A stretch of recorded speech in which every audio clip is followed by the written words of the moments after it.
Hi மக்களே, வணக்கம். Welcome to Madras to நெல்லை. நம்ம இன்றைக்கி பார்க்க போகிறது ஒரு சிம்பிளான ரெசிபி தான், தண்ணி சட்னி. தண்ணி சட்னி அப்படின்னாலே நம்மளுக்கு ஞாபகம் வருது மதுரை தான். ஆனால் நம்ம இன்றைக்கி பார்க்க போகிறது மதுரை ஸ்டைல் தண்ணி சட்னி இல்லை, நெல்லை ஸ்டைல் தண்ணி சட்னி.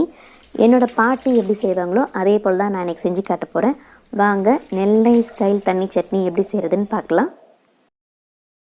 ஒரு கைப்பிடி தேங்காய், இந்த ஒரு கைப்பிடி தேங்காய் போதுங்க, 10 பேருக்கு சட்னி செஞ்சிடலாம். 3 பல் பூண்டு, 1/2 கைப்பிடி பொட்டுக்கடலை ஆர் பொரிக்கடலை, எப்படி வேணாலும் சொல்லிக்கலாம்.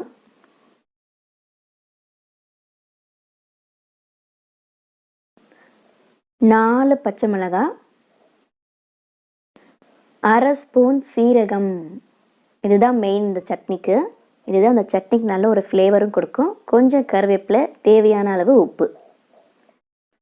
இது எல்லாத்தையும் ஒன்றா சேர்த்து கொஞ்சம் தண்ணி விட்டு கொரப்பாக அரைச்சி எடுத்துக்கலாம். மிக்சியில் அரைக்கிறத விட அம்மியில் அரைச்சா சட்னியோட டேஸ்ட் கொஞ்சம் தூக்கலாக தான் இருக்கும். ஆனால் நம்மக்கிட்ட மிக்சி தான் இருக்குது, அம்மி இல்லை. இப்போ இந்த சட்னியை வேறு ஒரு பாத்திரத்துக்கு மாற்றிக்கிட்டு தேவையான அளவு தண்ணி சேர்த்துக்கலாம். நான் இன்றைக்கி 2 கப் தண்ணி சேர்த்துருக்கேன்.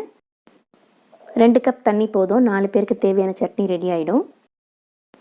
இதே ஒரு கைப்பிடி தேங்காயில் ஹோட்டலில் ரோட்டு கடையிலலாம் பார்த்திங்கன்னா 10 பேருக்கு சட்னி செஞ்சுருவாங்க. கூட பொரிக்கடலை, பச்சை மிளகாய், உப்பெல்லாம் கூட சேர்த்து தண்ணி கொஞ்சம் தாராளமாக ஊற்றி தாளித்து விட்டாங்கன்னா 10 பேருக்கான சட்னி ரெடி ஆகிடும்.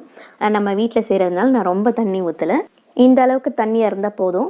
தண்ணி சட்னிக்கு தேவையான தண்ணி சேர்த்தாச்சு. அதில் உப்பு காரம்லாம் செக் பண்ணியாச்சு. இப்போ தாளித்து விட்டுடலாம். பேனில் 1 டேபிள் ஸ்பூன் கடலெண்ணெய் சேர்த்துருக்கேன். அதில் 1 ஸ்பூன் கடுகும் சேர்த்துருக்கேன். கடுகு பொரிய ஆரம்பித்த உடனே உளுந்து போட்டுடலாம். 1/2 ஸ்பூன் உளுந்து சேர்த்துக்கோங்க. இப்போ வெட்டி வச்சுருக்கிற 4 சின்ன வெங்காயத்தையும் உள்ளே சேர்த்தாச்சு. இது கொஞ்சம் பொன்னிறமாக வர வரைக்கும் வதக்கிக்கலாம். கூட கொஞ்சம் கருவேப்பிலையும் சேர்த்து வதக்கிப்போம்.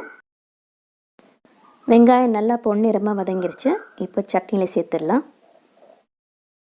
நெல்லை ஸ்டைல் தண்ணி சட்னி ரெடி. எங்கள் பாட்டி இப்படி தான் அரைப்பாங்க.